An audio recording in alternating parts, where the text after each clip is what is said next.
Ci troviamo a San Giovanni Laterano, tra poco inizierà la veglia di preghiera per la beatificazione di Papa Albino Luciani e sono qui con Don Andrea Forest, direttore della Caritas di Vittorio Veneto. Ti chiedo subito, Don Andrea, che significato ha per la Caritas la beatificazione di una figura come Albino Luciani?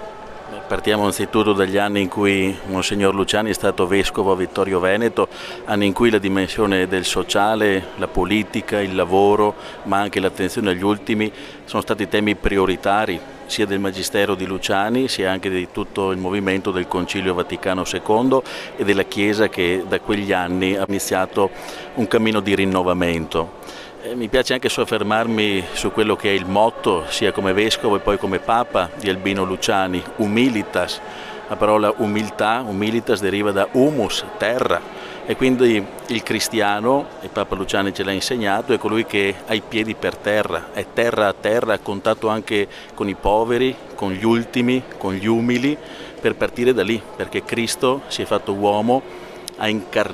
è incarnato, è partito dalla terra per portarci al cielo, e questo è anche il cammino di Luciani, abbassarsi fino a terra, a toccare gli ultimi, per poi da qui vivere la carità e un cammino di riscoperta della dignità dell'uomo dentro uno sguardo di fede.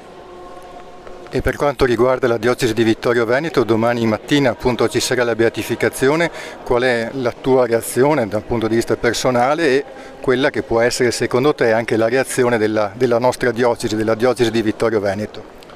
Personalmente sono molto legato alla figura di Papa Luciani, lo stimo molto e ricordo la preghiera che lui sempre ha insegnato: Signore, stammi sempre vicino, tieni il mio capo sotto la tua mano e accettami così come sono, con le mie povertà, ma fammi diventare come tu desideri e come anch'io desidero. Questo è un po' il sentimento che mi accompagna in questo momento, riconoscere che anche noi, come Albino Luciani, siamo chiamati a tenere il capo sotto la mano di Dio per lasciarci trasformare da Lui. E questo penso sia anche il messaggio che la beatificazione di Papa Luciani lascia alla diocesi, lasciarci coinvolgere dal Signore, guidare da Lui, perché anche le nostre povertà diventino cammino di grazia, di santità, e la nostra Chiesa diocesana è ricca di questi cammini di santità. Padre Cosma Spessotto, beatificato quest'anno, ma anche tanti altri santi della nostra terra, e così Papa Luciani si aggiunge a questi, incoraggia noi tutti in cammini di santità